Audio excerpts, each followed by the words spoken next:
I appreciate all of you joining us this evening for this meeting. I'm Darlene Kleppel. For those of you that haven't seen me in person, you can see that by my name, I'm sure. We'll all know each other by our titles of this Zoom meeting. But we are just wanting to get started. So this is our first meeting, which I'm calling our orientation meeting. We'll have a better schedule as we go forward. What I can say is the schedule needs to accommodate the following things. So we need to start now. The county board at their last meeting was asked to start discussing and please come up with the number of districts that we need to form and the number of representatives per district that each district needs to have. And they need to do that before we can start drawing lines, obviously, because we don't know how many districts we need to make. So they've been asked to start on that, and I've given them a hopeful deadline of the end of February that they will have that done, which means they have a couple of meetings that they can talk about it and try to come to some idea about what they'd like to do. And while they're doing that, I thought we would go ahead and get some orientation for ourselves. Some of the people that are in our group have done redistricting before, or at least are very familiar with how it happens. Other members of our group are not familiar with it at all. And I'm sort of in the middle. So I kind of understand what's going on and I'm trying to read up more about it as we go, but I have not done this before. So I have experts helping us in our group as well. And so tonight I just wanted, first of all, to go around the room and introduce each of us so you can see what experience we bring to the group. This is an advisory group. It's not a board committee. It's an advisory group to myself. And so the meetings are not going to be held like Open Meetings Act meetings, although we are taping the meetings, and I will post them on my website so that the public can see what we're doing and talking about at our meetings. And also there will be public hearings. So the requirement is that we have to come up with if we're following the legislative procedure, we need to come up with what we are doing by no later than May, so that the board can then vote on it and make a decision to finalize the project in order to get it to the state for them to see that we're done. So we haven't from now until May. The only thing that might affect that is if for some reason the census data is late, they may change that deadline, which we don't know yet at this point whether that will happen or not. Usually the census data out is in the end of March or the end of February, the beginning of March. And whether that's going to happen this year, I don't know, or whether they will extend the deadline because of it, I don't know. So again, we have to be a little bit flexible with our schedule because we may not be able to move forward until that happens. But I thought there's a lot of learning that can happen in the meantime. So I thought we'd start with a couple of meetings. What I'd like to do first is just go around the room and have each person introduce themselves a little bit and maybe why you might be interested or why I might have asked you to be in this advisory group, and we can just go around the room. So Charles, do you want to start? You go by Chuck, right? Chuck Lansford. That's correct. Okay, so Chuck, would you go ahead and start? Just tell us who you are and what a little bit about your background, and 2 minutes or so would be great. Trish would say that I'm Annette's husband. Most people say they know Annette. Anyway, we're both retired physicians from Carl. We've both been retired for quite some time. And we both volunteer in various places. I volunteer currently over at Carl pushing wheelchairs. And I also volunteer at the library on the library board along with Trish. And I have a book club and work through our church. I'm very interested in seeing the government do what it can to improve its image by good works and by perhaps streamlining and modernizing what's going on, and redistricting is part of that. I was asked to join this. I think one of our former administrators at the county recommended my name. So that's enough.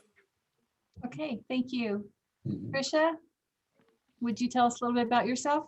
Tricia Crowley, and I'm retired, and I worked for 20 years for the city of Champaign as a deputy city attorney, and 10 years before that for the Champaign County State's Attorney's Office, where I advised the county officials and the county board. So, so that's 25 years in the past, but certainly brings me some knowledge about the county. Okay, And I'm currently president of the League of Women Voters, and that keeps me pretty busy. okay. So Tricia will be one of the people that can give us a little insight maybe on some of the actual rules that are the statute requires and our timelines and things like that. If she could keep us a little bit on track, that would be great. So next is Lynn. I see your name says Constance on the screen, but I think you go by Lynn. I do. That's my wife's laptop. For some reason, my PC didn't want to let me on tonight, so she rescued me. That happens regularly. Lynn Warfield. I'm a farmer down by Tolono on a Centennial farm. Been active in Farm Bureau and Rotary and Education Administration, Unit 7 and Parkland College and State of Illinois. So really looking forward and hopeful that we can hash out some things here to get understanding between the different areas of Champaign County. We certainly have differences in where we live and the activities that we depend on the county for. So I'm looking forward to this exercise. Thanks, Lynn. Welcome. Okay, Chandra, you're next. Chandra is actually, well, you can tell more about yourself. Hello, everyone. I'm Chandra Somerville, and I reside in Champaign. I currently work for the Champaign County Mental Health Board and Developmental Disabilities Boards as the Cultural and Linguistic Competence Coordinator. I am on this advisory board. Darlene asked me to serve, and I have an interest in the topic because I paid attention to the redistricting that happened about 10 years ago when the Champaign County NAACP branch was heavily involved. Okay, thanks, Chandra. All right, Megan, who's the next name on the list, is actually our clerk for the meeting. She is going to keep a little bit of notes for me so that we don't lose track of what we've decided or where we're moving or what I need to do after the meeting. So, and then next is Mary. She's also helping with that, Mary Ward. These are two administrative assistants for the county under my office. Emily, you're next. Do you want to show your picture or do you have a picture? There you go. Yeah, I was getting there. My Wi-Fi is a little iffy tonight, so when my camera's on, it slows everybody down. But hi, everyone. My name is Emily Bloom, and I am currently a senior at the University of Illinois, and I am studying agricultural consumer economics and finance. I also work full-time at Farm Credit Illinois, which is an agricultural lending service for rural agriculturalists. I've grown up on my family's farm, and I'm the 6th generation to live here, and I hope to also take it over someday. But I'm really passionate about agriculture, and I'm looking to bring a younger perspective to the group, and also was asked to be on this advisory board because in 10 years I will be residing in Champaign County, so the districts that we create are something that people that are my age are going to have to live with for 10 years. So getting that expertise is what I can bring to the table. Thanks, Emily. All right, next we have Deborah Sweat. Deborah, do you have a picture, Deborah? We can just see your face for a minute.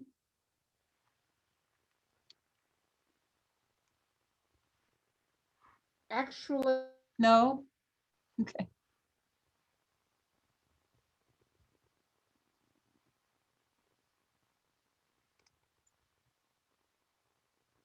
We can't hear you, Deborah. You're can muted. you hear me now? We can hear you now, yes. Okay, thank you. I'm sorry. Good evening, everyone. My name is Deborah Sweat. I was asked by Darlene to be on this committee. I'm very honored. I am actually a retired from the University of Illinois. I reside in Rantoul, and I've lived here for almost 50 years. Came here as a military dependent. And I have been very active in the community for the past 5 years. I am also one member of a small group of 5 that passed a petition for a referendum on the ballot to redistrict Rantoul from at large for trustees to being elected from districts. So I have a little bit of experience, but I am very excited to go through this process for a better understanding of how Champaign County is district. Thanks, Debbie. Thank you. Thanks for joining us. Thank you. Nicole? Nicole is our GIS analyst. She'll be helping with the mapping. Do you want to let them see you, Nicole? You're muted.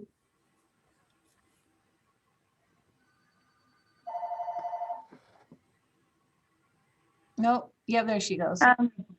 Yeah, I don't have the camera available right now, so That's okay. no picture. Do you want to tell us a bit about a little smidge about yourself? I've worked for the Champaign County GIS Consortium for the past 8 years, originally from Decatur, Illinois. And I have not participated in a redistricting project before. So I'm really just part of this group for mapping support, mostly. I think that's about it. Okay, thanks, Nicole. Marielle, are you there?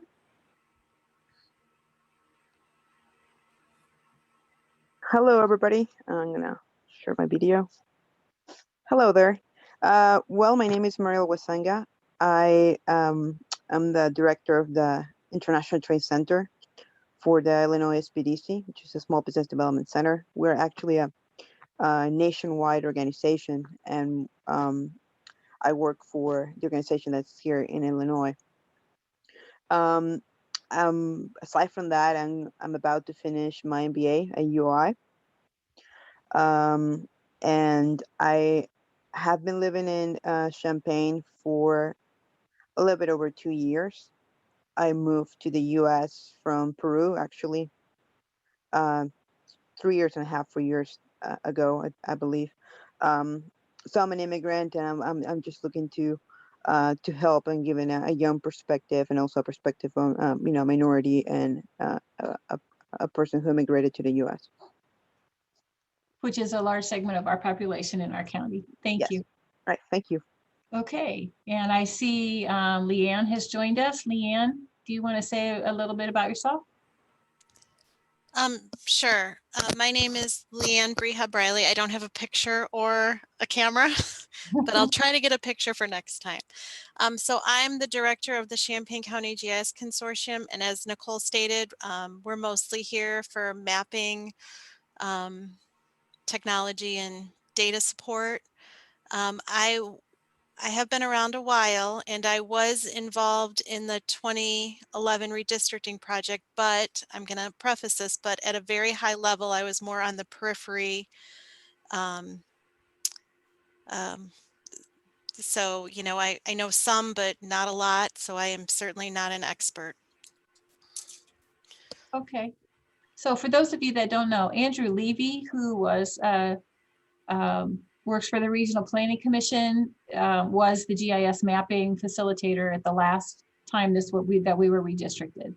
So Leanne was in that same group of people, so she participated in that, but she wasn't like in charge of the project at that time. Is that fair, Leanne? Yeah, I mean, Andrew was a planner, and then one of my staff members did most of the mapping. But yeah, again, I was a high level, so I didn't manage the project. Andrew took the lead on that. Okay, thanks.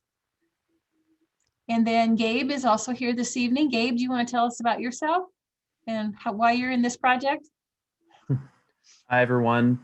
My name is Gabe Lewis, and I'm a planner at the Champaign County Regional Planning Commission. And essentially I am in Andrew's old position, but you know, I think our structure has changed a little bit since the last time. So I am actually an Urbana native. I've grown up here, went to University of Illinois in the Department of Urban and Regional Planning. And then I've been with the RPC for quite a while, but I was not involved in the redistricting efforts before. Actually, so the reason I'm here, I would say, is because of my involvement in the 2020 census. So this was my first census, and we always work with the county and other municipalities on certain demographic and census items, but we were involved in educating and encouraging people to fill out their census forms. So I'm here to try to help answer any questions that may come up about census information if you all don't hear it before me. I did learn actually a little bit today about some of the expected dates for the census data, that it's actually looking like March 6th at the earliest. So March or April that we could get some census data. Okay, thanks, Gabe. We do have a couple more folks that will be joining us. They are doing business this evening, and so they'll be running a little bit late. They let me know they would be a little bit late to the meeting. So when they get here, we can have them introduce themselves. And then we do have some guests tonight. So the first thing I do want to talk about before we do the guests is to talk about our meeting organization and schedule. So as I mentioned, I'd like to try to do a couple of orientation meetings early in the process so that we can be reading or thinking or doing research. I will send you things periodically as I have information. As you know, Gabe will be kind of our census tracker, so he'll let us know when that data is ready to go. And what I'd like to try to do is to have another meeting in a couple of weeks. So the last week of January, I would also like to have another orientation meeting and just sort of finish up what we're starting tonight in terms of basic orientation about how to do redistricting or what the rules are, that sort of thing. And so I will be sending the doodle poll out, but I'm thinking about the week of the last week of January, which is in a couple of weeks. And then depending on how things are after that point, we do need to have some public hearings to get public input into what we're doing. We need to have, some kind of input from the county board along the way, which they can do at public hearings, but also we might want to take sample maps out and say, what does the public think about these? We can figure out our process. Maybe more at the next meeting, just to be thinking about that. That's the kind of things we need to do. So I'll be sending out a doodle poll about that probably tomorrow so that you can get me a good date. So tonight we have presentations from some people that I've invited to come and talk to us. So our group is a fairly small group. I think actually fairly representative of the county's population, actually, in terms of geography, race, gender, age, those kinds of things, profession. But I did want to have some outside folks because there are interests, or I won't even say special interests, but interests in how this process happens. And I wanted those folks to tell you kind of upfront what they think should, be considered and that kind of thing. So I've invited some of them, many with diverse viewpoints. They won't all have the same viewpoints about things. We're trying to get all the issues on the table as far as the kinds of things we need to consider. And my goal is that this group help me to think about, these are things we need to be asking more about. We need another person to come talk about this, or we need this for do our mapping. Think about when we do the maps, like this is a better choice than this. There's never going to be a perfect solution. We know that going in, but we can say this one's better than this one for these reasons and make a logical rationale about it. And then of course the county board has to approve it at the end. So I'm hoping that this is a good conversation as we go along. I do want to run these meetings more as a discussion and not as an official like motion kind of meeting. We're not really making motions and voting on things. We're having discussion and input and conversation about a good way to do this. So that's where I want to start. Tonight, I've asked 4 people to come and talk to us specifically about areas of interest. The first one is Leanne Brihabraili. She's with the GIS Consortium, and she's going to talk to you a little bit about the software and the mapping rules and things like that. So Leanne, do you want to go ahead? Each of them is going to take about 15 minutes. And then we can certainly have discussion and questions afterward if you have those.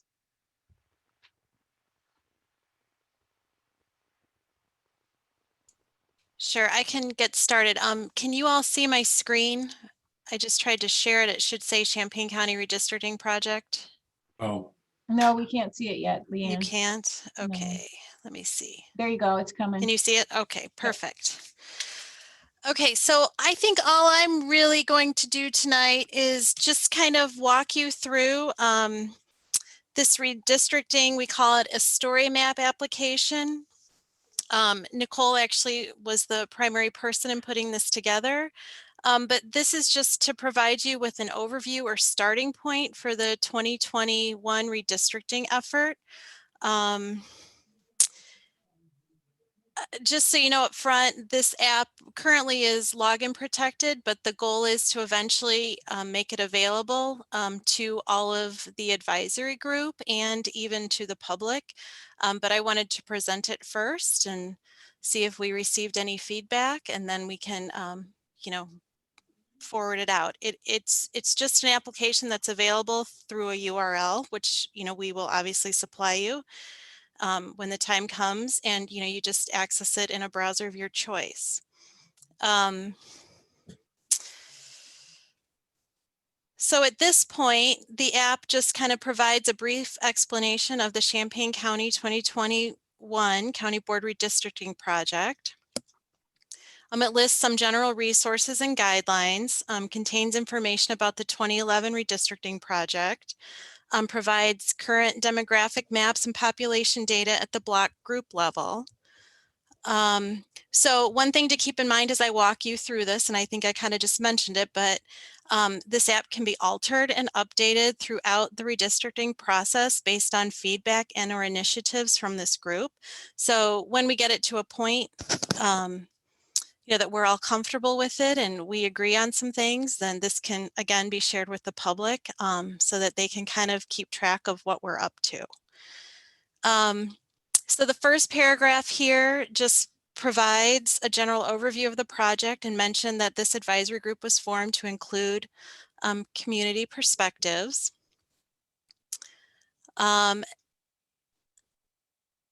Next, we come to the criteria for redistricting panel.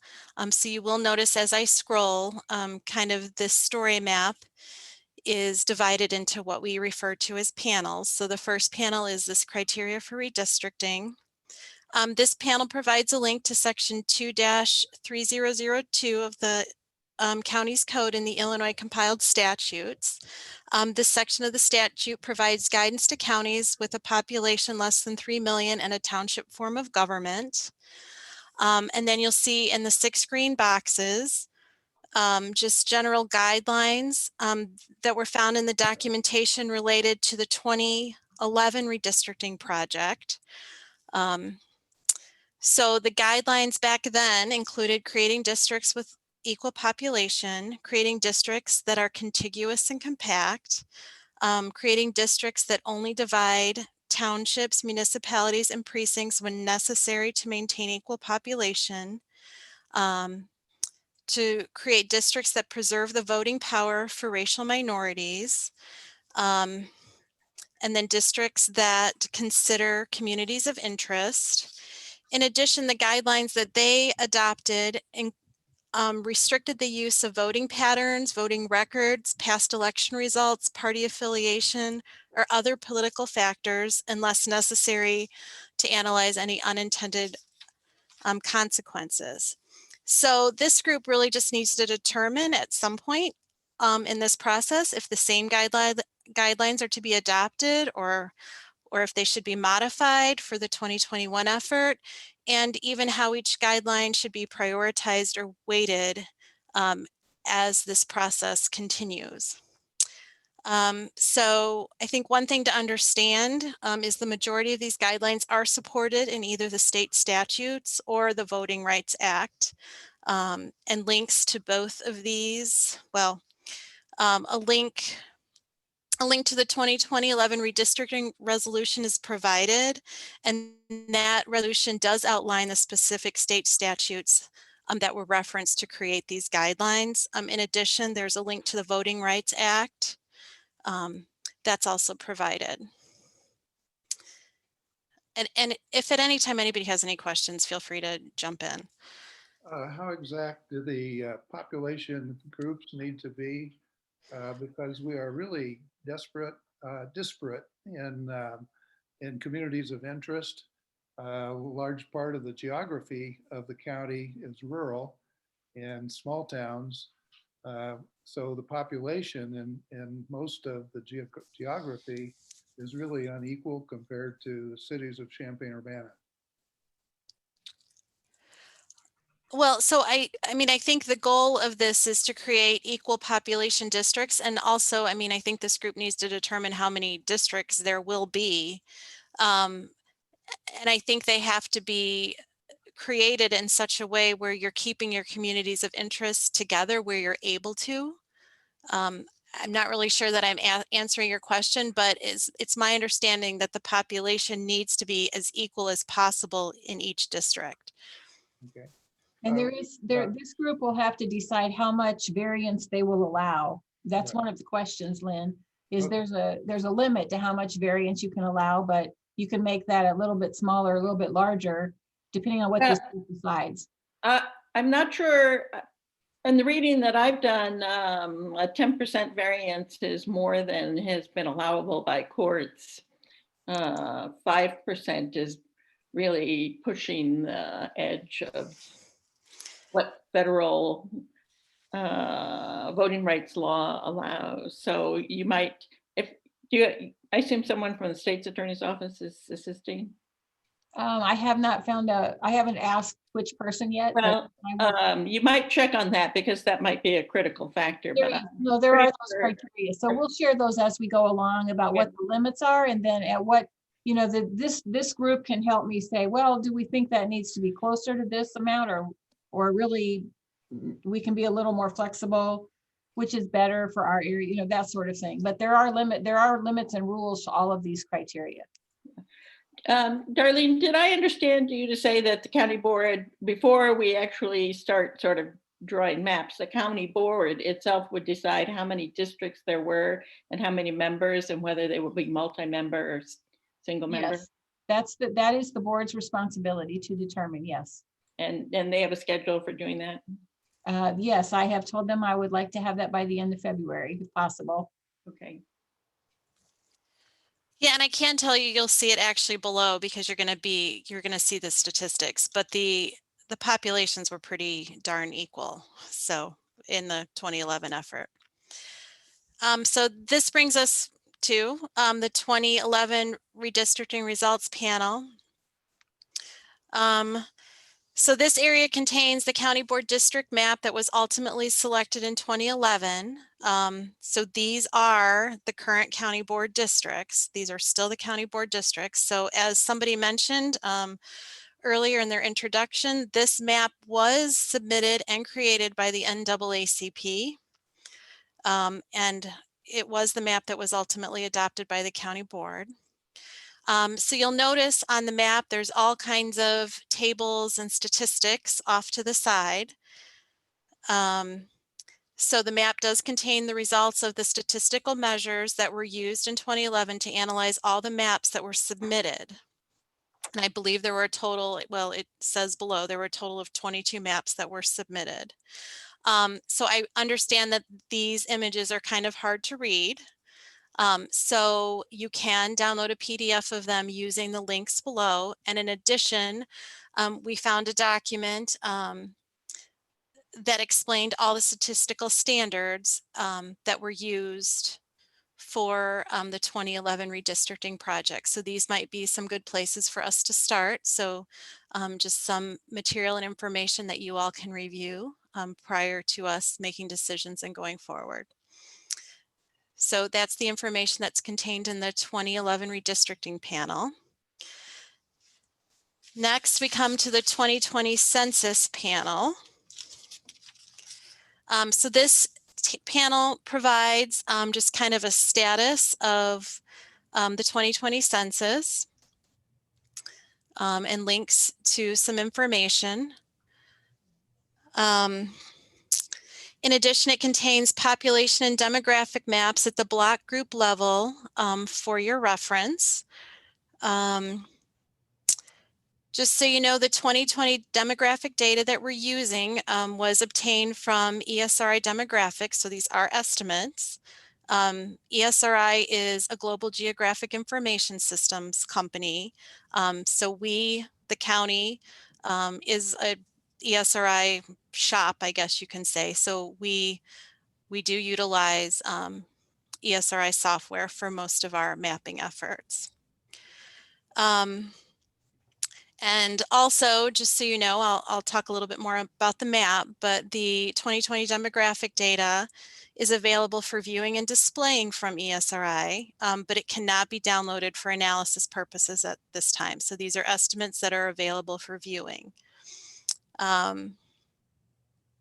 ESRI stand for?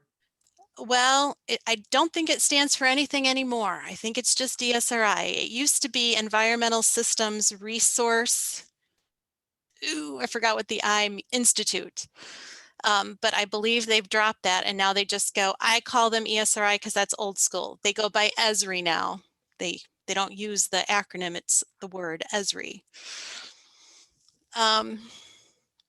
So again, if you're interested in obtaining more information on these ESRI demographics, a link is provided.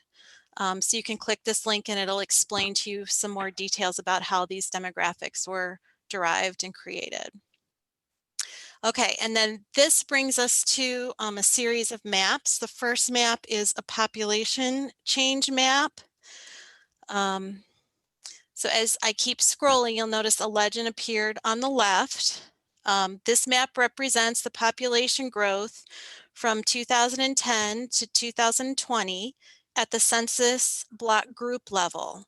So when you're looking at the map, the darker the green, the greater the population change. Obviously, population growth will play a major part in our redistricting reapportionment efforts. So it's kind of a good idea to get it's just a nice spatial reference to see where the population changes have occurred. For more detail, users can interact with the map. So you can interact with the map by clicking on this Explore Map in the lower right-hand corner. So when you click on this, it might take a second. You'll notice the zoom in, zoom out buttons pop up, so you can zoom in to the map. You can pan on the map by holding your left mouse button over, and you can actually click on the map, and a pop-up window will appear.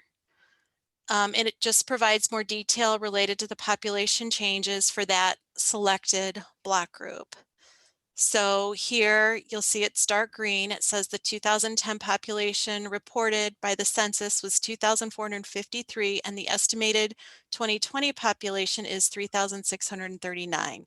So the 2020 to 2025 estimate growth rate is 2.36. So the population change in this area was 1,186. And again, remember, these are estimates because the census data has not been published yet.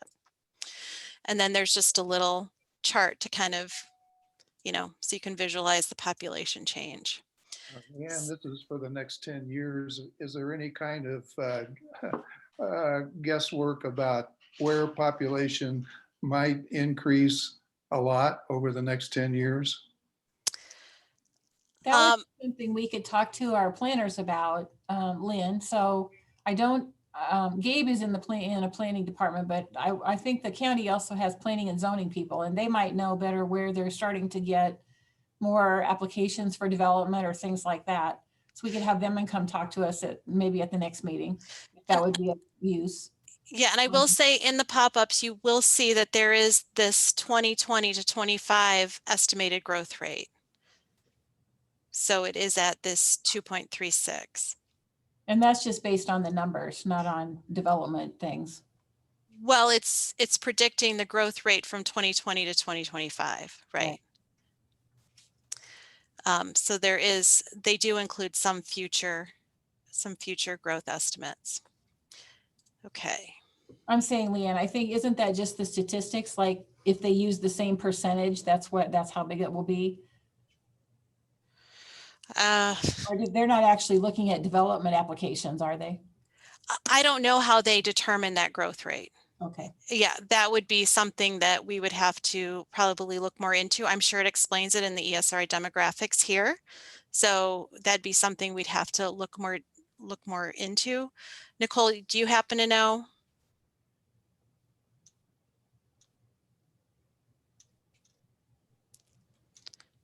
You're muted, Nicole. No, I don't know the details on how they come up with Okay. that percentage. Yeah, so that is it's probably outlined in the documentation. So that's something that we can certainly read about and get back to you about. Okay, so I'm going to continue then scrolling down. The next map we have is a diversity comparison map. So this map allows users to compare the diversity index from the 2010 census data to the 2020 ESRI race and ethnicity demographic estimates. Again, all data is reported at the block group level. So diversity index is reported as a percentage. It estimates the chances of 2 people selected at random within the block group belonging to a different race or ethnic group. So one of the things you'll notice that's different with this map is we have a swipe bar. We call this a swipe bar going down the middle of the map. So the swipe bar is used to visually compare the 2010 data, which is on the left side, to the 2020 data, which is on the right side. And that's all explained here in the legend, so you don't have to remember it. So again, you would hit Explore on the bottom right-hand corner and that will allow you again to interact with the map. So you can see by swiping, you can maybe see where some changes have occurred.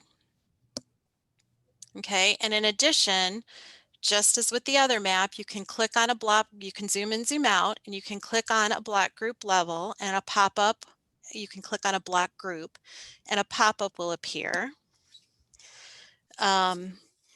In this map, you'll notice the pop-up contains this one of 2 or little arrows at the top here. So it allows you to navigate between the 2010 and the 2020 diversity information. So here we're at the 2020 USA race and ethnicity. So for this block group, and then there's additional details. So the diversity index based on the 2020 ESRI demographic data indicates that there is a 65% chance that 2 persons chosen at random from this area belongs to a different race or ethnic group.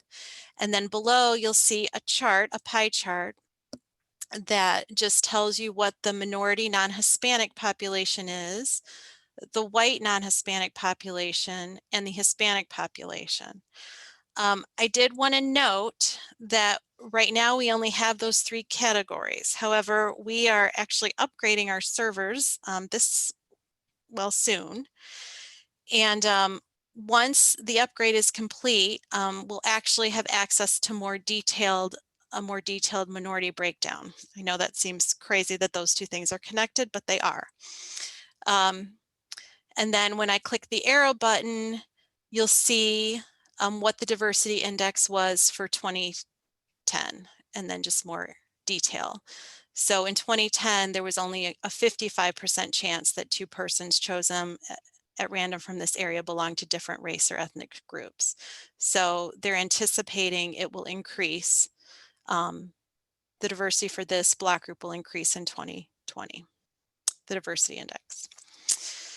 So how would Asian people of Asian descent or current Asians fit into this diversity index? So right now, when in the pie chart, they would be considered minority non-Hispanic.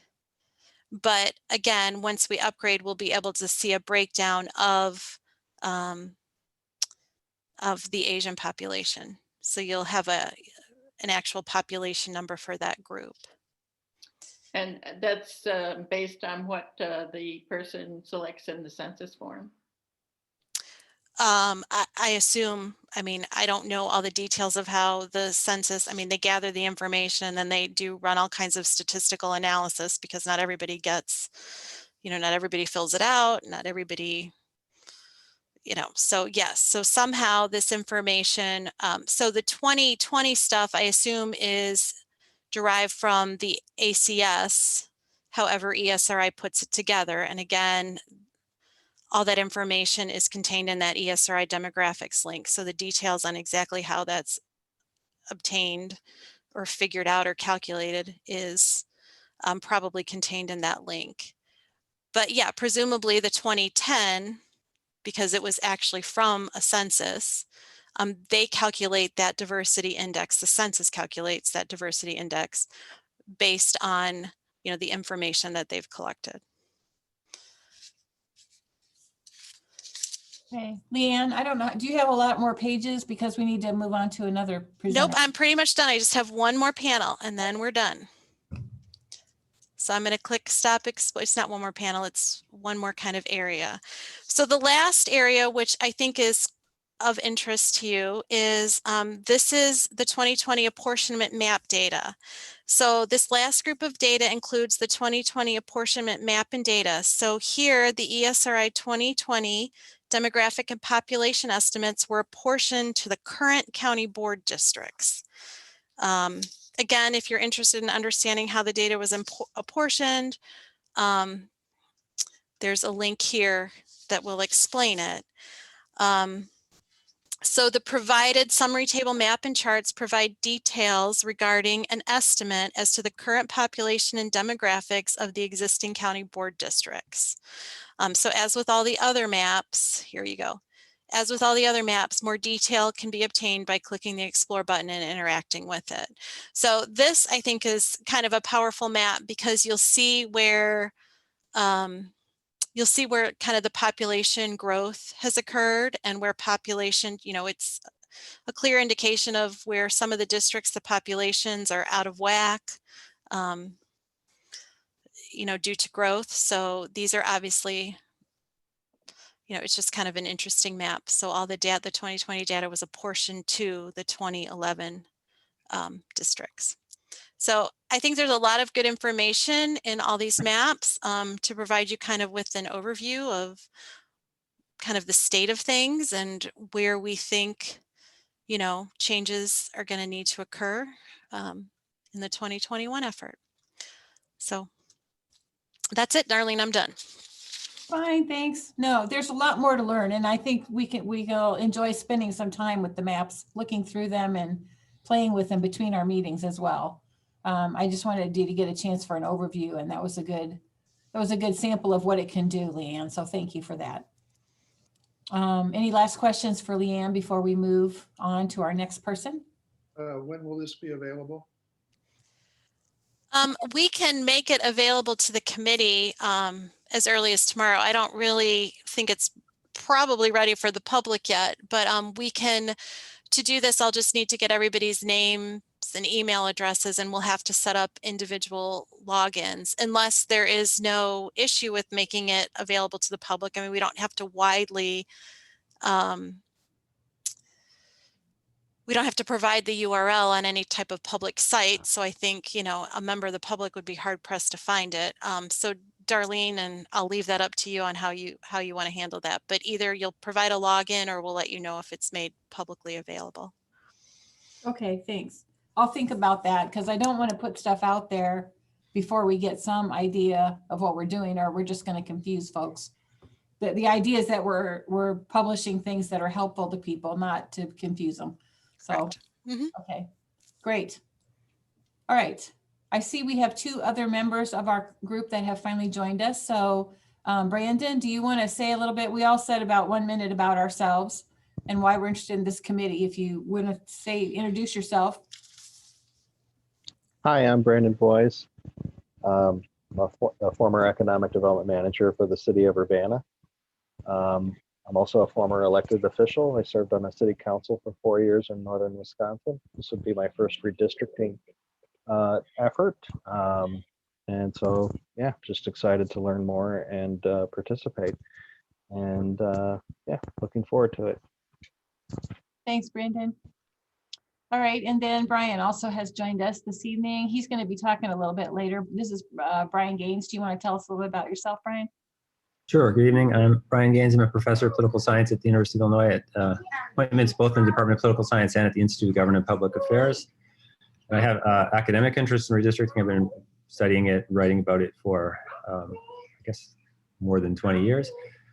And I have a little bit of experience as a practitioner. In fact, I was on the electoral commission that redrew the map for British Columbia as an undergraduate, as a really plum job in the summer, and carried it over. And I did a little local redistricting with my advisor while in grad school. So I have written op-eds and other pieces about the process, what constitutes a fair map, what people regard, public opinion, what people regard as a fair map. And so when Darlene asked if I'd be interested in being involved, I sort of felt I've pre-committed myself to saying I think that there are certain criteria that should be emphasized, and so I couldn't say no. So glad to be here. I'm sorry I'm late. I'm traveling today and just dialing in from a hotel. Thanks for joining us. So our next person that I've invited to come speak tonight is Wayne Williams. Wayne is currently the township assessor for the Cunningham Township. He has been involved with the Democratic Party for a long time. He's currently I think it's the vice chair of the Democratic Party in the county, and has been paying attention to redistricting issues for a long time. So Wayne, do you want to talk a little bit about what you think is important about this process that we should be considering? Yes. Hi, everybody. I'm Wayne Williams. Let's see if I can get my video. There you go. So, hi, everybody. Actually, Darlene, if you wouldn't mind, could we just go around with everyone on the committee and if they could just give like 15 seconds of what they think a good map would be like, or what characteristics a good map would have? I don't want to do that tonight, Wayne, but thanks No. for the suggestion. Fair I'm enough. hoping that you guys are doing some of that first before they have to come up with any ideas.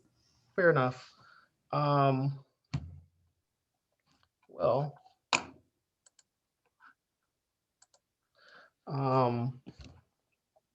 so I've been paying attention to redistricting issues locally. I went to every or tuned into every commission meeting 10 years ago. I tuned into all the county board discussions 10 years ago.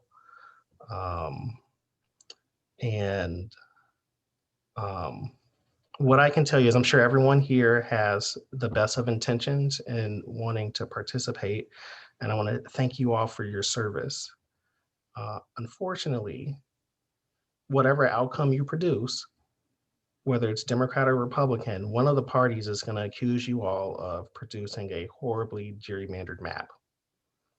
If the map you produce favors Democrats, or Republicans are going to say it was horribly gerrymandered, and vice versa if it favors Republicans.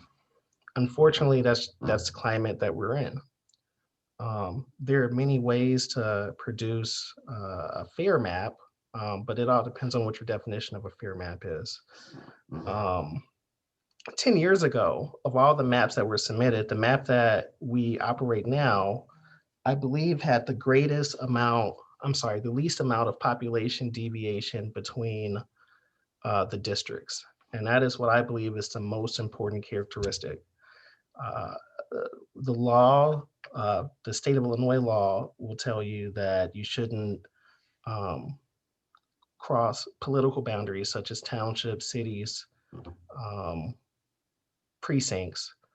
But then they also say you should keep groups of interest together. You should keep communities of interest together. You should maintain the voting power of minorities. And those things kind of contradict each other. It's really hard to keep the interest groups together and not cross the political boundaries. One thing that I would like to emphasize is, of all the political boundaries that we have, city, township, precinct, it's my personal belief that the precinct boundaries are the least important.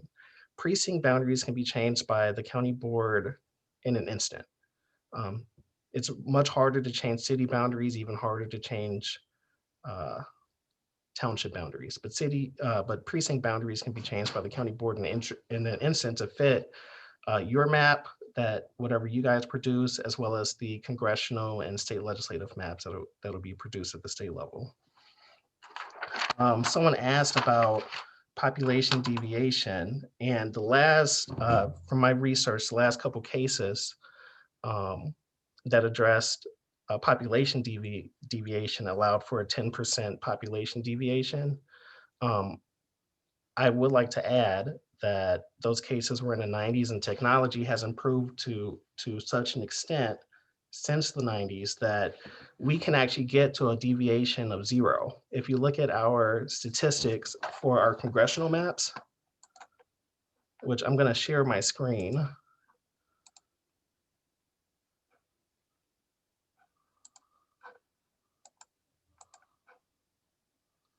Can you see the chart? Yes. So these are the demographic statistics for the 18 congressional districts that we have right now. When you look at the total population, all of the districts are equal with the exception of 7 and 8, and that's only because our total population doesn't divide evenly by 18. I think that when you have a raw deviation as close to 0 as possible, that is, in my opinion, the starting point of a good map. How do I unshare? The other cases regarding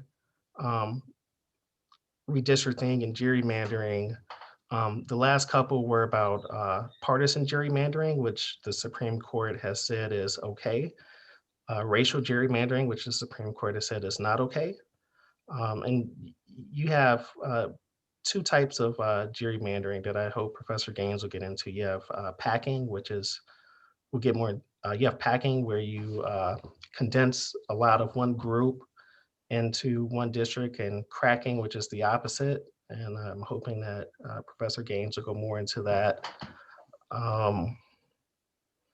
But if I leave you with anything, it's my personal opinion that the average deviation of the districts is the most important.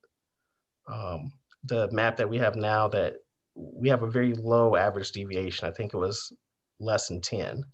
A lot of the other maps from 10 years ago had much higher population deviations. And that's it. I'd be happy to answer any questions.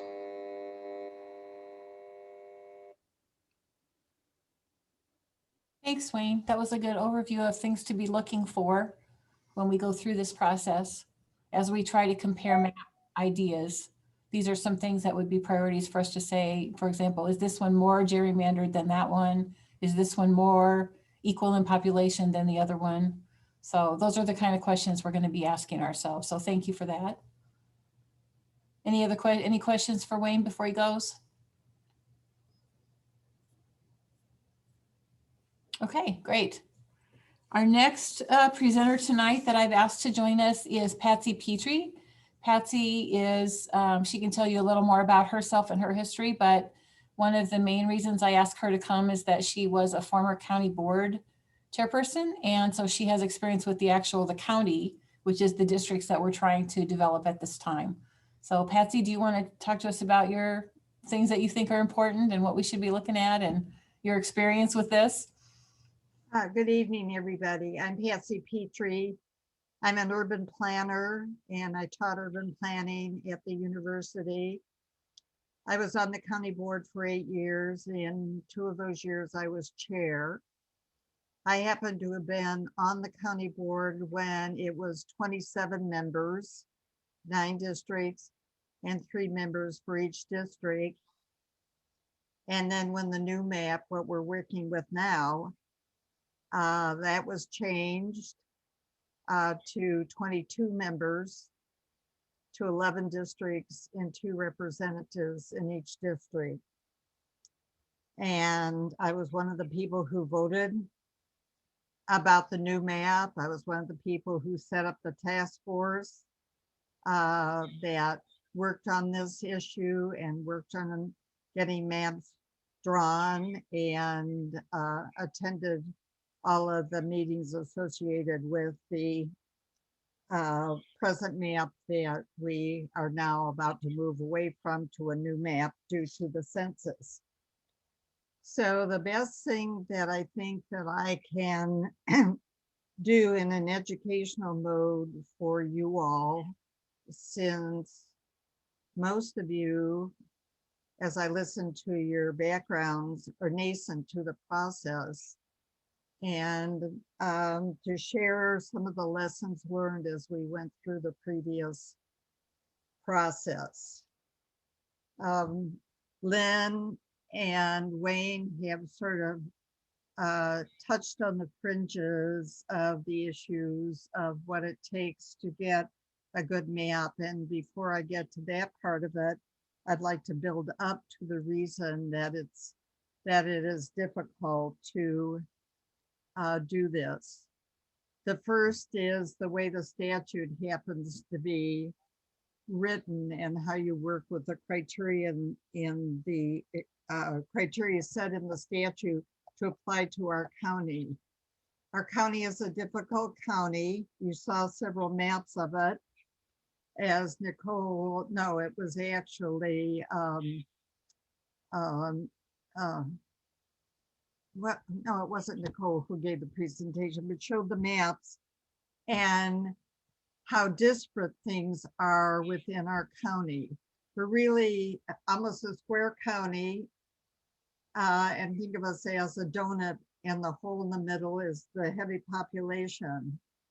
So to meet some of the criteria that was reviewed, that was set up for the last time we went through this process, a major takeaway was how difficult it was to handle those criteria and come up with a map and come up with a balanced map. And we ended up having to work with 10% to get this done. So having stated this and backing up a bit, it's up to the county board to choose the number of districts and the number of representatives. I would argue, as you all think through things, that it might be propitious to have conversations with the county board as they think through the number of districts, because that will be the driving force in how you handle the demographic and geographic racial layout of our county. And is it better to have more districts and only one representation? The county board number, even though it went from 27 to 22, which is a down of 5, which is much better than when the county board was set originally, which was a representative for every township, which was, I think the number was 56. And that just was cumbersome, but it's still cumbersome. And so to me, the first logical thing to look at is, how can we look at our county playing with criteria that you might want to use in relationship to what the statute requires? Look at the county and look how that could best be done by size and number of the districts. Ideally, you could look at the county and say, oh, let's look at the county as a pie and we'll just make pie shape and that will take care of meeting all these criteria. Well, that'll never happen. So how do we do this from another perspective? We have another aspect as we look at the growth of the county, the density of the county, and the racial makeup of the county because of where our housing is and where our development is going and the decisions of the 2 major communities. And as was shown on the maps, you can see where the population density is going, and it's going north and south. not so much east and west. So that will make it very difficult out in the rural areas. And the greatest landmass in our county is rural. It is not the center of the donut, not the metropolitan areas. So I do know that the county board makes that decision, but I do hope somehow that this advisory committee, along with the people at the GIS group and Darlene, can present some of the information that the GIS people presented to you all to the county board, because I can't think of anybody on the county board presently who has been through this process. And they will be thinking of things, oh, let's just look at numbers of districts and things like that without thinking through what are the implications of just making that determinative number in relationship to meeting all this other criteria that you all will set up in the statutory criteria. So I really urge you all to do that, and even do some, you can do some models of if there were 17 districts or 15 districts or 13 districts, how will it help you meet the criteria that you will be deciding you want to use to create the various districts? Wayne has made a strong argument that he thinks if you did analysis of variance based on what Wayne said, that he argues that it should be down to 0 variance in population. I think I would change my analysis of variances. How can we better do a job in setting up our districts so there's a better range of diversity within the districts? And that is very hard because of the way our communities have developed over time. But the way things are presently set up, there is not a lot of diversity in many of the districts. You look at Southeast Urbana, you look at Southwest Champaign, you look at directly west in Champaign, and that doesn't happen. And there's heavier concentrations when you're north of I-57, or you go into Rantoul and the cluster just north of downtown Champaign and downtown Urbana. So I hope you all will take note of those, put those in your tickler files, and think about how you can play with those things before you actually get the census numbers. You have enough numbers to start playing and modeling to see what might work best.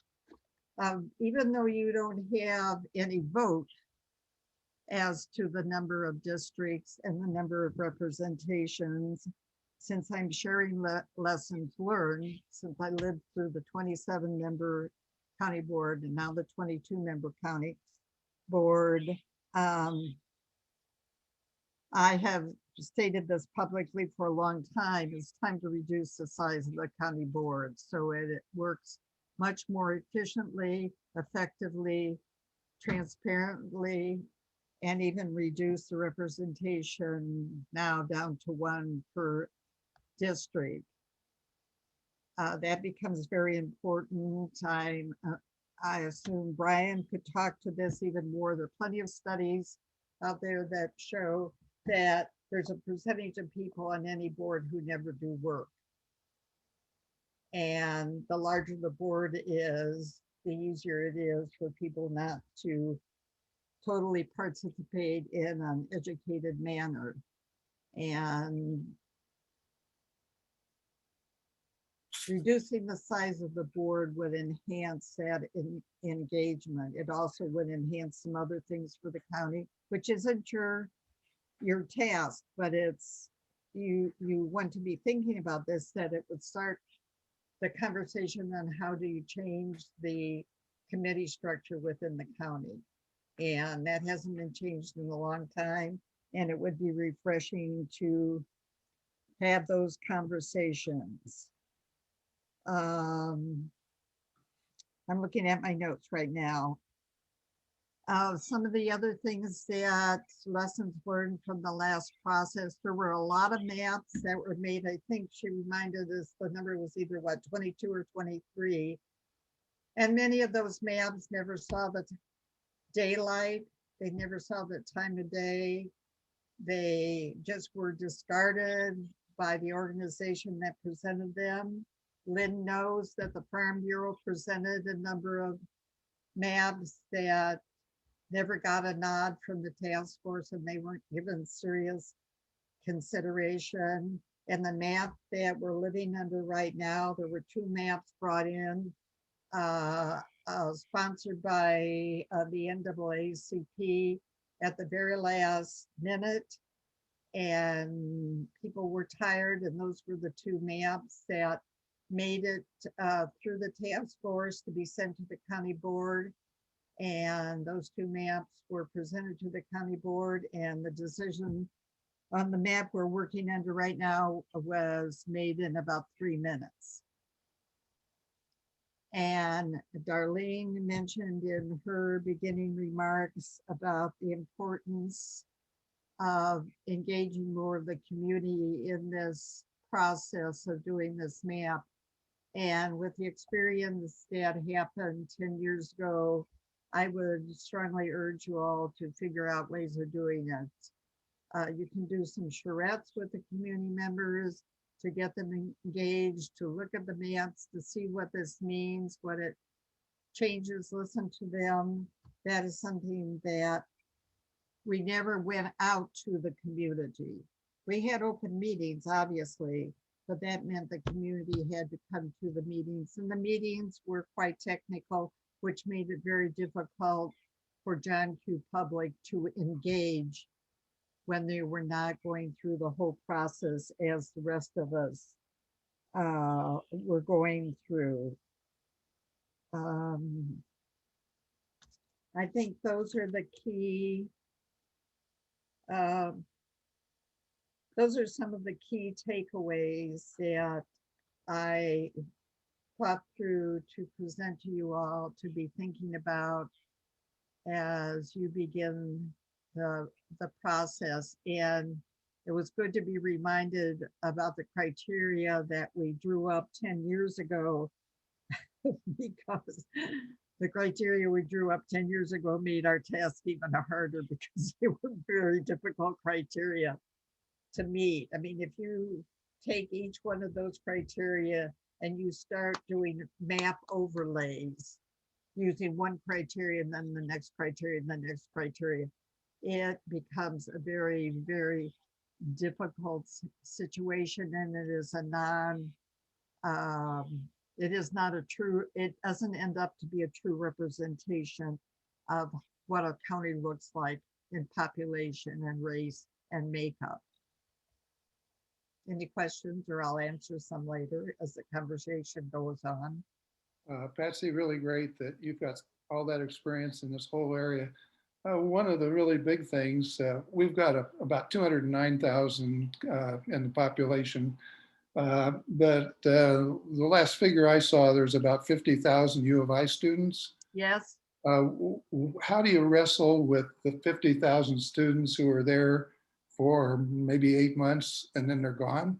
That is an excellent question. It was a wrestle 10 years ago. You have to give credence to the students being here. They are accepted as voters, so that is all part of the process. Is it Emily? Is she, am I remembering the names correctly? Who is the student? She should be able to add some thoughts on that. But again, that adds to the complexity because that's in the center of the donut. And that's a very dense center of the donut. I mean, it's not all 50,000 students because they are somewhat dispersed, but there's probably 60% of that number living in that area. And that is extremely hard. I do not think we explored, and I would encourage maybe you all asking Darlene to ask the state's attorney which of the criteria, or maybe Brian can answer this, which of the criteria that are contained in the statute is there more flexibility in not meeting? Because that is something that would help us in our particular county because of how we are laid out in structure. So thanks for that. I will say there have been a couple of opinions expressed to me at this point. We can have other people come and talk about it, but the student population is always a touching point with people, I think. One comment about that, and Emily can speak up, and Marisol is also a student. There are a lot of students that come to our community that are not permanent residents here. There are also students, Emily being one of them, that's lived in this community her whole life. So I think it's hard to differentiate the two. The other question would be, I guess, for the rest of us, there's a large transient population in our county, whether or not they're students. So a lot of the teachers, the professors come and go, those kind of things. So there's lots of different questions that we can talk about that, and we could have a specific conversation about that in the future. Regardless of all of those things, there is a student population that probably needs to be represented, whether it's exactly the same student for all those 50,000 people. It's probably not always the same students, but it is a large population in our county. That's, 50,000 out of 209,000 is, 45% of our population. So they do need a voice, I think. Hey, Darlene, I just want to add that you forgot one group of students, the students that come here for school and then decide to stay, because I would certainly, yeah, that's true too. I would fit into that. I came here as a student and decided to stay. Yeah, so there's a lot of conversations about students, but Emily, do you want to say anything else about that, or Marisol, or Marielle? Sorry. I have one quick question. So, if our numbers are based off of the census when the census was taken, a lot of students were on campus because of COVID. So do we have to compensate for those who might not have been on campus, or do we go strictly off of the numbers that we receive? We'll have to use the exact census numbers. That's why they do the census, is that those are the numbers that you use when you do all these different kinds of projects that are related to census. So that's how the county generates its revenue, is by the census numbers that are counted at that time. So if we get federal grants, or we get a share of state grants, or those kind of things, those are calculated on the census numbers. And then, this particular task, redistricting, is also based on those numbers. So wherever the students or other kinds of folks were counted as their residents, they will count in those numbers. I have a question for Patsy. What I'm making sure that I understand that you're saying, one of your recommendations is that the county board size should be reduced to 1 rep per district. Would that be 1 rep for the districts now with the same amount, or just based on the amount of districts that come out of this redistricting process? Well, what I've been working through mentally in my theory is several things. One is reducing the size of the board, but increasing the number of districts. And that would then create smaller districts, which I have theorized might have the potential of enabling redistricting for our particular county less onerous than what we went through 10 years ago, because it was so hard with the larger districts, and with smaller districts that might help. It also is reducing the size of the board. I've been working more with a number of 15 districts, but 13, 15, or 17, not an even number like we ended up. That's just been nothing but a headache in everything connected with with the board, and down to one representative. But that would reduce the size of the board. It would increase the number of districts. Okay, Okay. thank you. Thanks, Patsy. Appreciate you coming tonight. Those are all helpful things to think about. All right, and Brian is going to do a little bit of a presentation tonight from his experience also with redistricting and what he knows about this. Brian, do you want to go ahead? Yeah, I'm going to try not to filibuster, and I'm going to apologize in advance for the. We have 15 minutes scheduled. I know that's going to be tough. Well, if university professors are very accustomed to having an hour and 40 minutes to talk. I know I don't have that. And there's going to be background noise because my children are in the same room, so I hope it's not too distracting. So I was going to say, there's a couple of connected decisions here that have been raised, that you can have a sequence wherein you choose your number of districts, your magnitude of the districts, are they single, triple member, double member, and potentially even alter the electoral rules, the cumulative voting or transferable vote or rank choice, or is it just plurality voting? And then draw a map, or you could, in principle, a redistricting could occur by ultimately comparing, here's a map that would go with 9 3-member districts, here's a map that would go with 14 2-member districts, here's one that would go with 16 1-member districts, as you like. So I would say it's much better to do the sequence wherein the number is chosen, the magnitude is chosen, the electoral rule is chosen. It's, if it's cumulative voting or not, then you draw the districts. But in principle, you could do it anyway. It makes the comparisons harder by far if you're comparing the one that's a 2-member districts and another that's 1, and they're different numbers. So insofar as I had a preference on it, would be get the details on the nature of the map done, then draw the map. And ultimately, the one thing that can't be done, it would be nice if the way that you examined your set of maps is you compare them all against the full distribution of all possible maps. So we'll pick our criteria on these 5 criteria that are most important to us.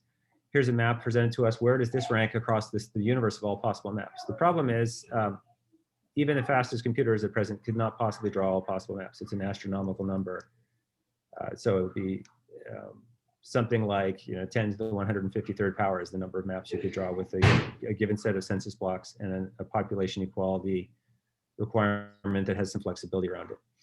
So nobody is going to do that. So instead, ultimately, the comparison will be some small or big finite number of maps. And then people are saying, this is a good one on these grounds, this is a good one on these grounds. So in terms of sequencing, again, I think it's preferable, but there's a lot of variation as you look across the country and how this is done. To decide on criteria, at least in the abstract, in advance. And then when you get to comparison maps, you're not saying, I like this one because what matters to me is political competitiveness, partisan competitiveness. Well, I like this one because what matters most to me is community of interests. And then you're just having both clashes at once. What matters more to you, partisan competitiveness or community of interest? Is this particular map good because it's really good in that criterion, or is this one is allegedly good on this criterion, is it actually not so great? Are there better maps if you really value community of interest most of all? In the limit, that would mean, at one end of the spectrum, you have an algorithm. You say, here are our top 5 criteria. We put this much weight on each of them. We do a calculation on an agreed measure. And then the best map is decided. It could be done by computer. There's no subjectivity to it at all.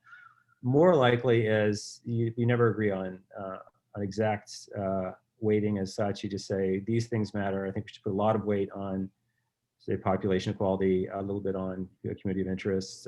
This is what I mean by community of interest, and there might or not be a consensus on that, but at least sort of trying it as much as possible to be explicit about the criteria by which the maps are judged before you have the maps, and then pick them afterwards. So what is the universe of criteria that people talk about? The only criterion that's, I think, unviolatable is contiguity. The districts have to consist of contiguous blocks. You can't just patch them together. You can do versions of that by drawing through relatively sparsely populated areas. The classic example in redistricting is golf courses. You can connect things with golf courses or rivers if you want to have 2 areas that are far apart and put them in the same district. They have to be compact or contiguous. Everything else is at least potentially harder to measure. So population equality is as of the moment of the census. This is a census which people have already touched on, might be unusually prone to short-term movements because of the pandemic and people not being, maybe some students not being on campus and so on. But the census data are the data we have I'm not going to talk about jurisprudence tonight, but my understanding is there's not a great deal of leeway for drawing a map based on forecasts and expectations about how population will change over the next decade. You're essentially taking the population as of 2020, you're going to use it in 2022, 4, 6, 8, and 0. And so, but even the first election they're used, the data are already 2 years out of date. But those are the data you're using for your definition of what, who's where, what are their traits in terms of particularly racial and ethnic traits, but also insofar as people care about it, partisan voting habits. So what are they? So contiguity is required. Continuity is sometimes something people will point to that we ought to change the map as little as possible. Whether that's possible also depends on if you're altering the number of districts, the nature of the districts. If you go from dual to two-member districts to one, then you are going to shake things up more. And of course, continuity isn't possible insofar as the old map is out of date. People move around, so the population quality that you set up as of the 00 date is gone by the next 10 years later. But there's a case, some people would like to make a case in the abstract for not changing things too much. Compactness means not drawing wiggly districts that look like dragons and give them weird earmuffs or whatever you like. Trying to keep them have simple shapes. That turns out to be quite popular with the general public.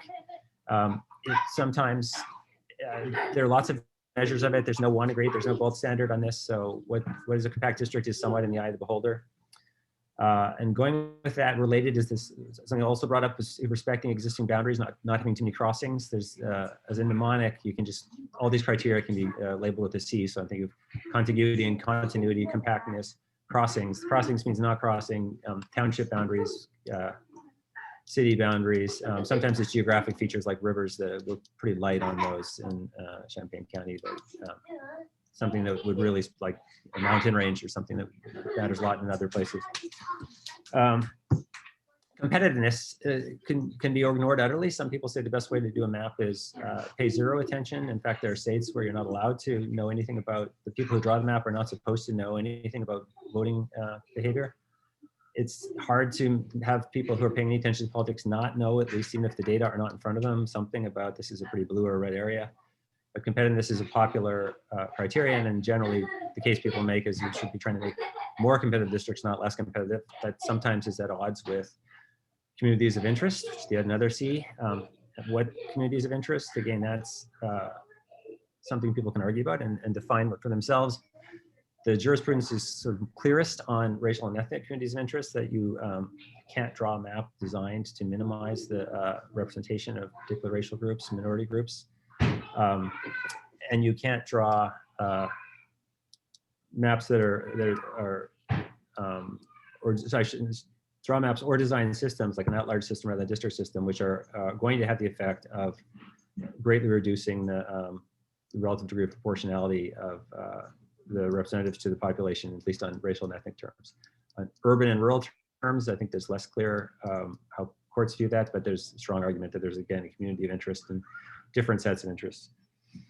I'm missing one of my C's, but in general, the point isn't for me to say these are the criteria that we should use, and I have a horse in this race. The one that I think matters most is this, just to say, I think it's helpful to have the discussion at the outset, try to be clear on agreement of what the various criteria are, and then ultimately, if it comes down to a comparison of a set of maps, to be not pulling out criteria that weren't agreed beforehand.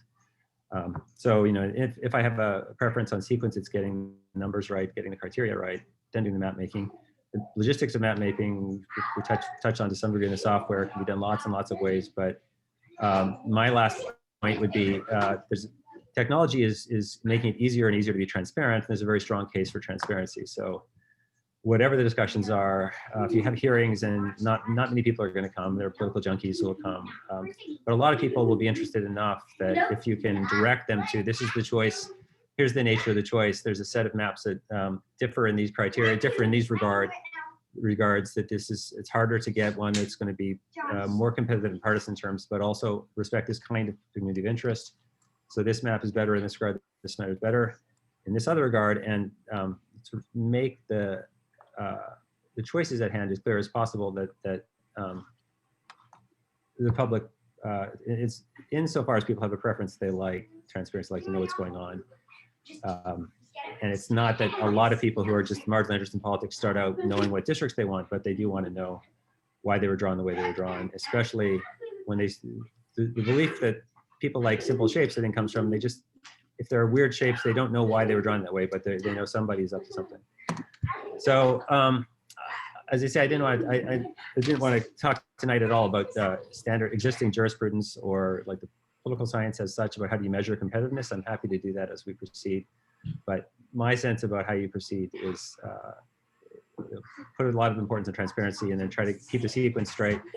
And ultimately then I think the comparison should be not that we have to have 30 maps or 10,000 maps. I said we can't draw the universe of all maps. You can't draw 10 to 153rd maps, but it's easier and easier to draw many, many, many maps if they're plausibly random to get a pretty good idea of. If someone says this is the only map we can draw that has this feature, it's easier and easier these days first to check that and say, well, we had a computer produce 10,000 maps and a whole bunch of them have that feature. That isn't the only one that can do it. So I think technology is on the side of transparency, and as much as possible, it should be harnessing. I think that's everything I was going to say at the outset. So I'm happy to take questions. Brian, just looking at the communities of interest, the county services that are really helpful for me as a farmer out here in the sticks, really different from the service needs of a person on campus, for example. With your experience, do you have any thoughts as to how to approach the communities of interest, how to try to balance those? They're all different. Yeah, well, I'll say in my experience, I didn't talk about my experience. The British Columbia model is a judge was in charge of the commission, and he was a very big believer in hearings. He had hearings all over the province, and what really persuaded him is if you went to a town and they said this is a gold town and that one over there is a silver town, we shouldn't be in the same district. We're so different. And it's, you're both mining towns, isn't that the same? No, it's not at all the same. You watched him scribbling furiously and a lot. So he spent a lot of time just letting the people tell him what is a community of interest. I think the idea that there's an urban and rural community of interest is a strong one, and in particularly that insofar as there's different representation, if people in a city will have a sort of a city version and a county version, people in the rural areas will have only the county version, then they're going to have to some degree different sets of interest, and that's something that the Redistricting Commission wants to be thinking about. And again, in the interest and transparency, they should be saying exactly why they're thinking of it as an important community of interest. But and I think I'm certainly open to that one, but it's a flexible term, and people will use it with very different ideas of what constitutes a community. So let me say, Lynn, that one of the things that I did when I was trying to choose people to be on the advisory group, like we have tonight, is I actually did that. I wasn't calling it communities of interest or realizing I was really doing it, I guess. But I was trying to figure out what I thought were sort of pockets or sub pockets of population in our county. So the farming community, agricultural community, the urban community, the student community, the immigrant community, that I was doing that. So you can see many of those people that I thought were necessarily sort of communities of interest are represented in our group for that reason. But I certainly didn't, I probably missed some or not all inclusive, or my definition of how I thought about that might not be the same as somebody else's. That's kind of what I was trying to do when I chose people to be in this group. But I think the group needs to come up with what they think are those, and I think that's a good suggestion to make it come from the public. What does the public think? What are their groups? If we give them a whole list of 100 things, what are the top 5 they would pick? What are the different communities of interest that are represented in our county? Maybe we could do a survey like that. Could be one of our tasks, is to do a survey, list all the communities of interest we can think of in terms of, professions, race, geography, all those things, and let them choose which ones are the most important or which ones they identify with. Do you have any questions other for Brian? He goes pretty fast.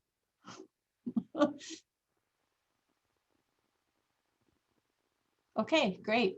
So Brian, let me just ask a question of you while you're talking about it. You had talked about computer generated maps of, hundreds of thousands of maps or that sort of thing. And we had talked briefly when I was talking with you earlier about the possibility of getting the supercomputer to do some of that for us. Is that a possibility still or no? It's potentially a possibility. I have not applied for time, and I think ordinarily the way I get time on that is the research grant, and so I'll probably have to talk to the NCSA people about whether they have any sort of pro bono option without a research grant at hand, what Okay. the time would be. We could, maybe talk to the Chancellor's Office for Community Engagement. Yeah, I'm not sure if they'll be open. I would guess they would be open to it. At this point, it's not something you do early. I think you do it after you have the data, not the estimates, and it's something you'd also want to do after you've. Well, it's not my decision to make, but I think it would probably be better if it was made after a decision that's going to be this number of districts with this many members, rather than trying to do let's do 10,000 random versions of 15 and now 10,000 of 17 and 10,000 of 19. That could be done too, but it's more and more costly. Sure. And do you need a lot of lead time to request time? That's the only concern. If we have to wait until the end of March to get our census data and we have to have this done by May, there's not a lot of time to do this. Yeah, I can try to explore that and figure out if I don't think so, but I can look into that. Okay. Is end of March? I missed the very beginning of the meeting, so I don't know if you have further information about the expected release of the data or not. What we were talking about is usually the data is out by the end of February or the beginning of March, but the most recent thing I've heard, and Gabe, I don't know if Gabe is still on. Do you want to speak, Gabe, to when you think the census data is going to be out?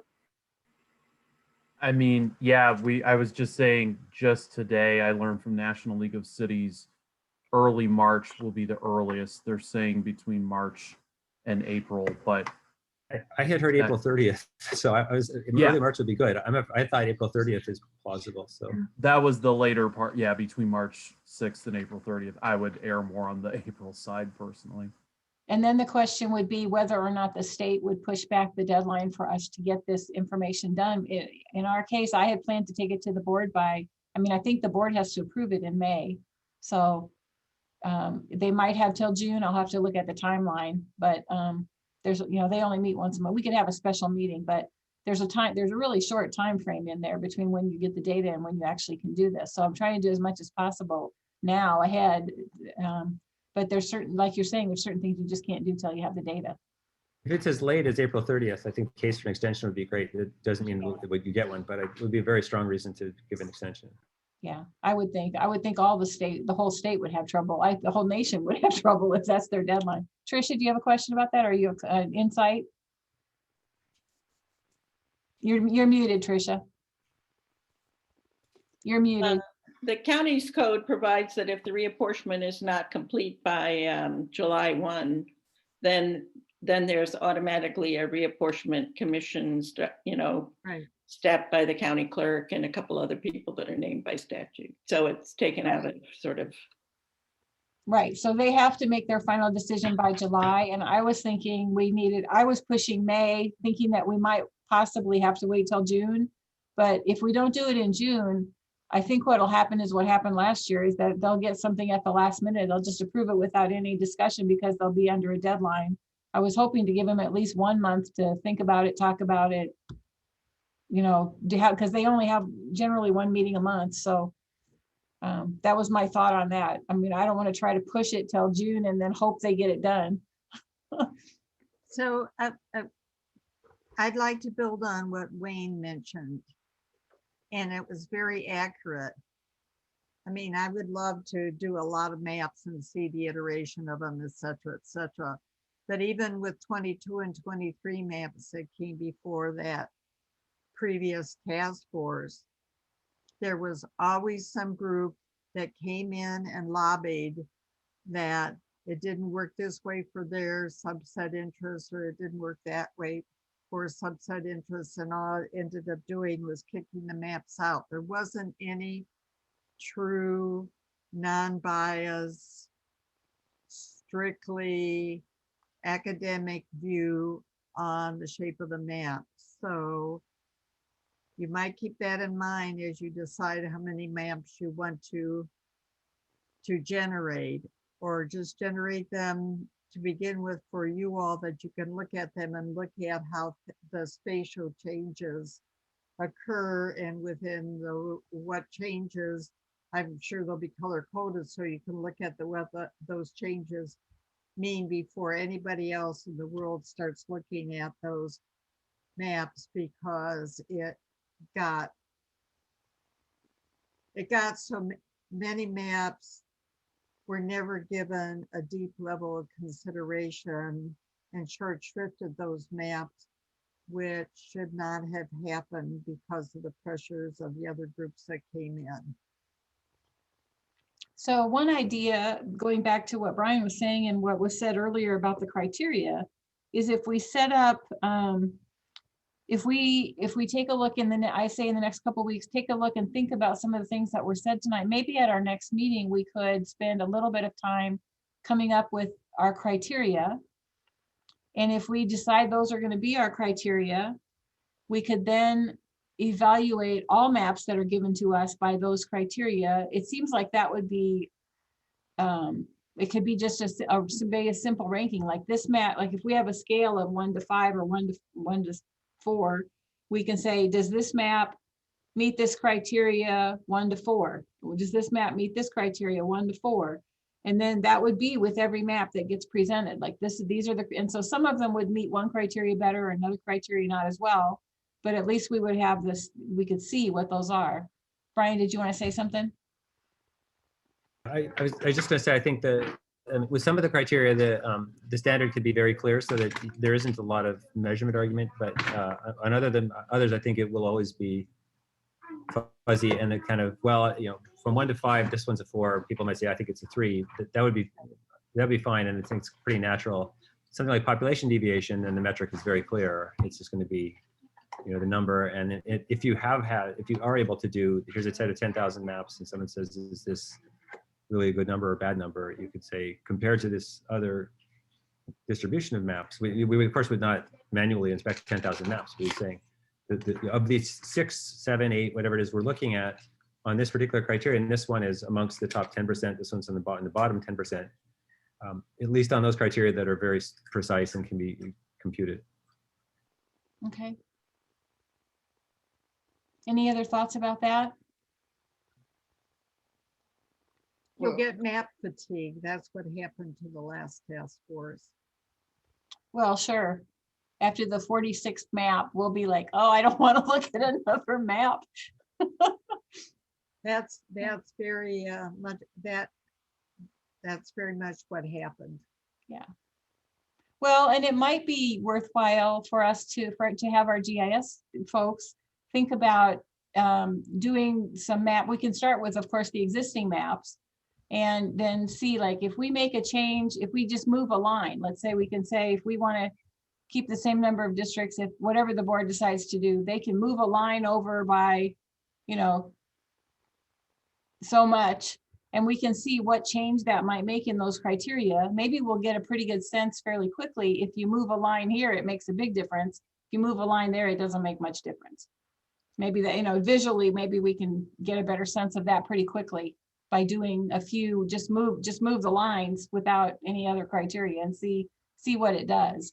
And, you know, we can do that for 20 maps in one session and say, well, if we move these lines, it's going to make a huge difference. If we move these lines, it won't be so much. And then we know kind of what we're looking for, maybe with the smaller changes. I don't know if that makes sense, but. So I guess what I'm hearing you say is that because there were so many maps, the last one that was presented, it was just a whim that it was selected? I'm sorry, say that again. The last mapping that was done, what I'm hearing you say is that it was just selected on a whim.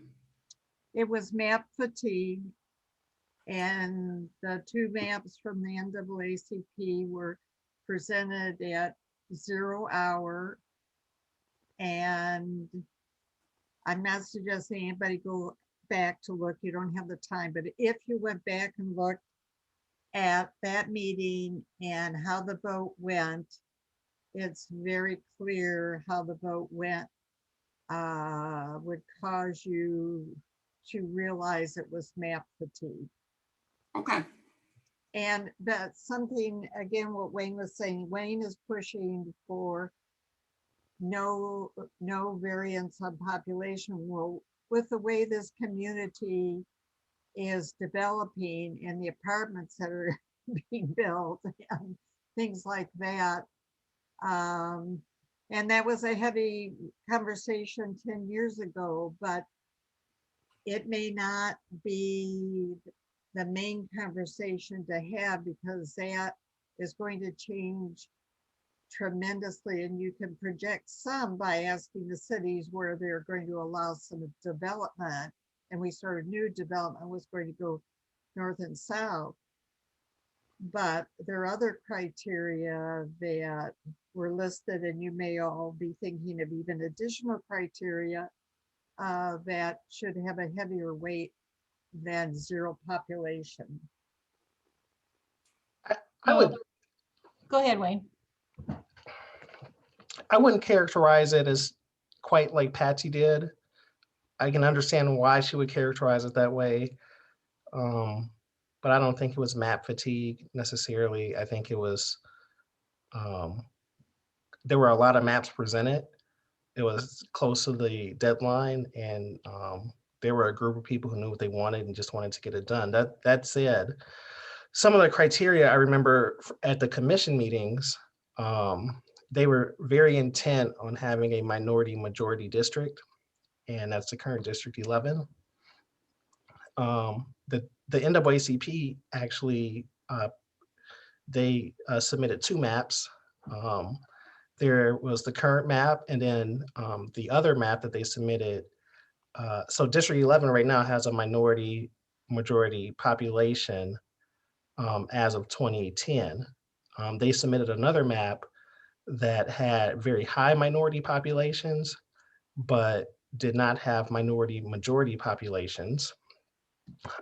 It's what we would call minority influence districts.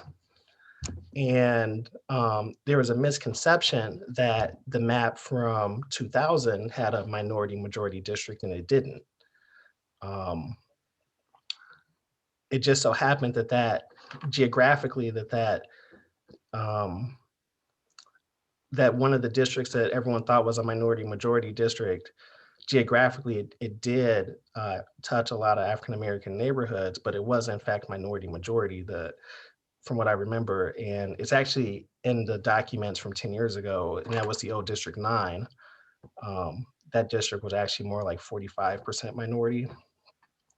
So I think that misconception transferred partly, and that influenced the making of the maps.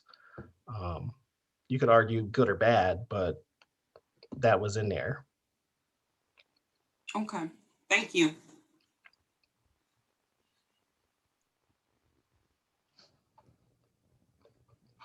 So are there specific things you guys would like to see at the next meeting? I had the thought about inviting three people I had on my list that maybe would come and speak like our presenters tonight.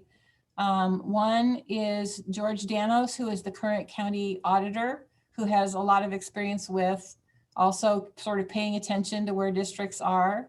And he's willing to come and speak. The Brad Yukon is the director of the Farm Bureau, and he spoke at the last redistricting 10 years ago. He was here, and he did speak at that one and try to make some presentations with that. I think the Farm Bureau also made one or presented one of the maps to be considered at that time. I have talked to it never got consideration. What's that? The Farm Bureau map never got consideration. Right, but he would know about it. That's what his experience. Yes. Well, it did get consideration by the commission. Well, I'm not going to argue the point. The third map is the third person I was thinking about inviting. I did reach out to the NAACP because they did get the map that they presented last time accepted. They did not have anyone currently that was involved with that project that was able to come and speak to us. They are obviously interested in how the map's being developed, and I will certainly continue to reach out to them as far as, getting input as we develop things, but they didn't have someone that could come and speak. And then the fourth person is Gabe, because we haven't heard much about the census yet tonight.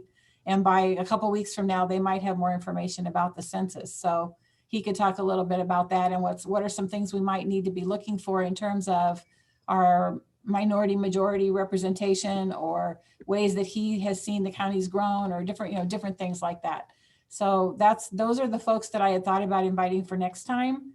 And then we could also potentially do an exercise to come up with some criteria, or to develop our criteria that we want to look at. I could send some things out in the meantime for you guys to read, and maybe we could do a survey internally to get us started on that. Do those things sound okay? Just one key question to me is the size of the board.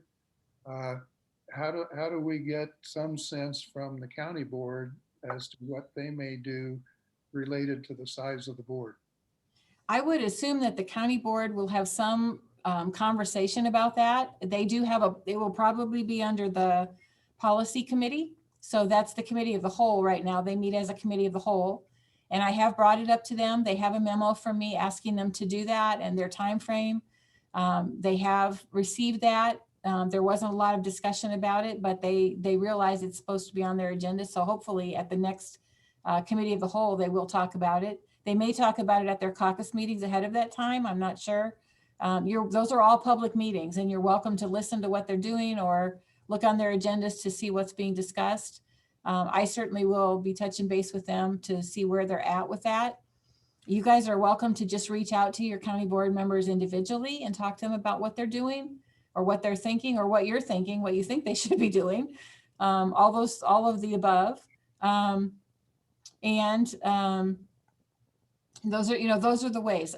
We do need to be scheduling also some public participation times. And so I'll be trying, maybe I'll present at our next meeting ways we might do that. We are required to do a certain number of public hearings. And then if we want to have other people come and talk to the group like we did tonight, I'm happy to invite a couple other people. Is a 2-hour meeting about a good time frame for you guys to be meeting? About 2 hours is long enough? I'm not thinking we could have an all-day charrette if you want to, like Patsy was suggesting. I think that's a long meeting. Maybe when we get into the maps, we'll need to make it a little bit longer to consider some maps. But I'm hoping that you guys are willing to do some online things in between meetings. And then when we get together to do the meetings, we can try to work on the discussion among ourselves and do some of the activities outside of that, because we will have, as I said, a short time frame. There's a lot of getting up to speed. Some people are more knowledgeable about these things than others and may want to do a little more research if you're not as knowledgeable. I'll try to send out as much as I can between meetings for research and reading. But again, it's up to you. You guys can participate as much as you'd like to. I'm happy to get input from all of you. That's why you're here. I'm hoping for different perspectives. Please don't ever feel shy about disagreeing or saying something that you thought about that we haven't considered, because that's the purpose of the group, is to try to come up with all the things we would like to be considered, or that we have questions about, or that we want to learn more about, or that we want to tell others about. So I think you guys did a great job tonight. Just having a discussion. I think everybody was very, interested in what was going on and respectful of each other. So we'll just continue to have these as open meetings that are, open discussion.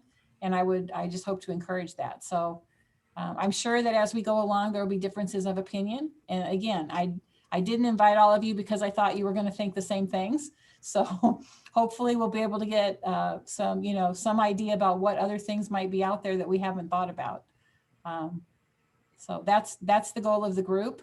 At the end, the bottom line is I have to draw a map for the county board to consider. And I'm probably not going to ask everybody to vote pro or con on everything, like what is your best map. We'll all do input and I'll try to get the questions answered. And what do you think? Does this one fit better than that? But there are several people in our group that actually work for the county and, really can't take a political position on things or whatever. So I'm conscious of that. They bring skills to the table, but they may not be able to vote on things like that. So just to be aware of that as well. But I want to hear everybody's opinion. I want to hear everybody's good input and good thoughts.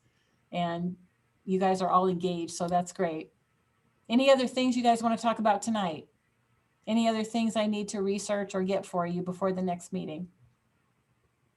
I'm kind of interested in what Abraham Lincoln said over and over again.